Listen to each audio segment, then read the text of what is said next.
We're back in a debate hall that at times looked more like a ballroom blitz. With us now is candidate Donald Trump. Thanks for being with us. Thank you very much. You were getting it from both sides today. They really came after you. Marco Rubio, Ted Cruz, really almost a tag team at times. How did it feel? Well, it felt fine because I expected it. I was told by watching you and everybody else, in all fairness, you in particular, I was told that was going to happen, so I expected it. And, you know, based on every poll, I hear I did very well. But I felt very comfortable out there. How do you prepare for something like that? I mean, do you look at what they're saying on the campaign trail to kind of predict what they're going to come after? Basically, you either have it or you don't. It's very interesting, the debate. I've never debated before professionally, and I'm against these politicians. That's what they do. They talk. They do a lot of talking.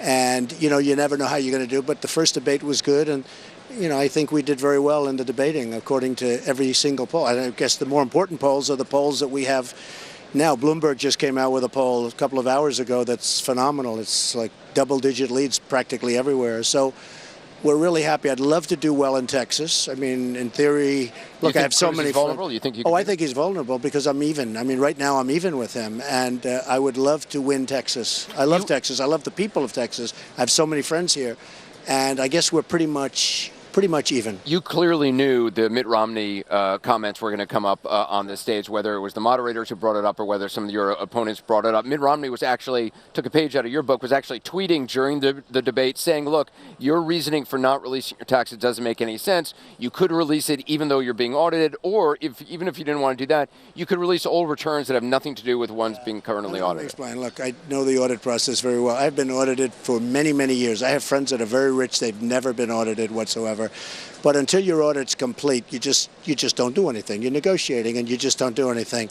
But I'm under audit, which is very standard and very, you know, many people are. What about some old returns from 5 years ago? No, because they all mesh. They interrelate. I don't know if you saw the picture of me where I have almost 1,000-page tax return where I'm signing my tax return. You probably saw it's become a fairly famous picture, right. Which, by the way, tells you how ridiculous the system is, because when you have to go that much and the complexity and millions of dollars in legal fees and accounting fees and everything else to do an audit, because I built a great company. I built a very large company. Point blank tonight, once this audit is done, you will guarantee release your taxes? Oh, sure. I'd love to release them. I have no objection, but I'm not going to release them in the middle of an audit. Nobody would do that. But you will ultimately release your taxes? Oh, sure, 100%. Before the general election? I don't know. Whenever the audit's done, you'll have to find out when the audit's going to be done, whenever it's done.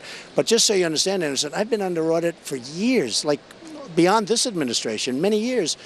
And I think it's unfair because I'm always being audited, and I pass the audits. I do very well. But why aren't they going after other people? I have friends that are very rich people, and they never get audited. I said to one guy the other day, who's a very rich guy, I said, how often are you audited? He said, I've never been audited, and yet I'm audited every year. I think it's very unfair. You suggested a few minutes ago to Eric Chris Cuomo that perhaps it's because, in your words, you're a Christian, a strong Christian. Do you really believe that? Well, I know they certainly had a lot of problems. I mean, if you look at what's been happening over the years, I don't think it applies. But I can tell you one thing: I'm audited when I shouldn't be audited. I actually tell my people, I say, I don't know, maybe because they make fees. Who knows why? But I tell my people, why is it that every single year I'm audited, whereas other people that are very rich people are never audited? And they don't even know what I'm talking about when I talk about audit. So just so I'm clear, because a couple of days ago I talked to you, it sounded like you were kind of backing away from the idea of perhaps ever releasing your returns. No, I'm not backing away. I would release them, but I have to get the audits done because only a fool would release in the midst of an audit. One of the themes they were trying to strike tonight, both Senator Rubio and Senator Cruz, was essentially, A, questioning your character, some of the business deals, and then questioning your conservatism. Let's start with the Supreme Court pick. What would be your criteria? 2 or 3 things when you're looking at the candidate. Well, I'd say, the threshold. Yeah, John, I'd like to take Scalia and use him as my template. You know, my sister is a very high-ranking judge. As you know, she's on the Court of Appeals. She signed a decision with Judge Alito, you know, Samuel Alito, who I think is a terrific judge. I think that, but if I was really going to look at somebody, the man that so shockingly all of a sudden is gone. I mean, who would ever have thought this? This was not in the ball game. I think he would be the perfect person. You're never going to find that. But we're going to get a conservative judge who's very good, who's a scholar, because I think it's important to be a scholar, who's pro-life.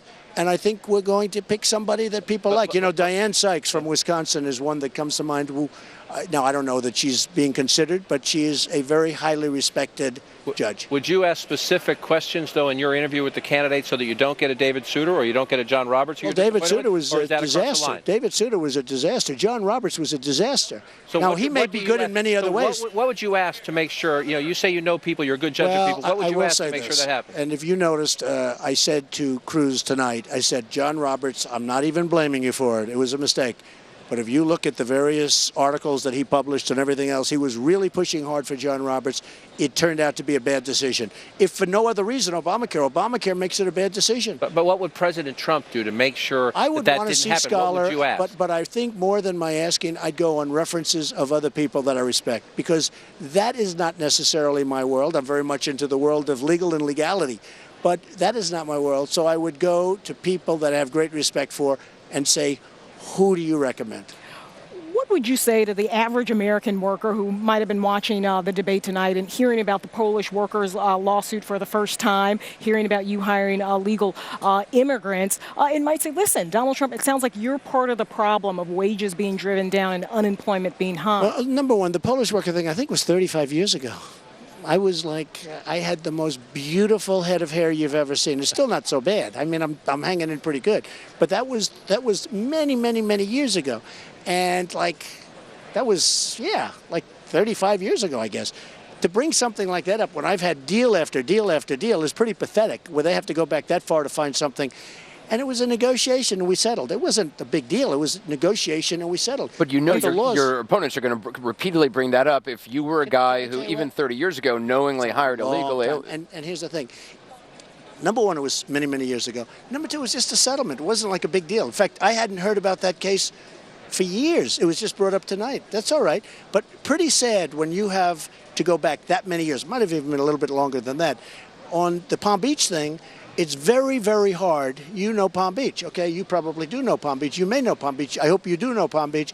It's hot as a pistol. You cannot get help during the season. The season goes from like October till March. It's almost impossible to get help. And part of the reason that you can't get American people, they want full-time jobs. This is a 4-month, 5-month job. They want long-term jobs. They don't want this. So we do hire some people, but we have to bring people in because it's the season and you can't get people. It's pretty simple. And by the way, I do it legally. It's done through a process. We sign documents. We sign all sorts of papers. They come in totally legally, and they come from different parts of the world. But we have no choice. Another thing Senator Rubio was trying to do tonight is essentially his version of Walter Mondale saying, where's the beef on health care? He says that every time Donald Trump is asked about this, Donald Trump says, eliminate the barriers on competing across state lines for insurance companies. Well, that's right. And keep the one thing you like in the Obamacare, as you say, the prohibition that you can't ban somebody with a pre-existing condition. Senator Rubio is essentially saying, you got nothing else. You don't know what else you would do. Look, I know more about health care than he can ever. He's never employed one person.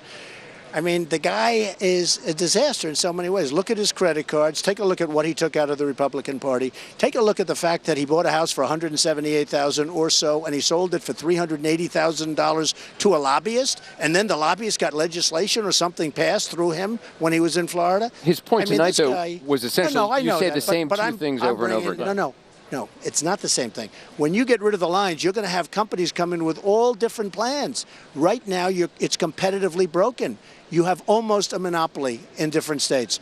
The insurance companies want to keep it that way. They'd rather have Florida. They'd rather have Texas. They'd rather then go all over the country and negotiate because they're not going to make good deals. When you do what I say, get rid of the lines, and they almost did it around the time of Obamacare, and they failed. Because the insurance companies took care of the politicians. That's why they failed. But when you do that, you'll have so many different plans. You have all different plans, and that's the beauty of it. Just final question. There are some people who say, for strategy, maybe you don't really compete that hard in Texas. Ted Cruz wins in Texas and stays in the race, and that actually benefits you. No, I'm doing. Texas is very important to me, and I want to beat him in Texas if I can, and I should. Look, Jeb Bush actually said Donald Trump is a gifted politician. I was surprised that he said that, but he said it a number of times. So let's assume I'm a gifted politician.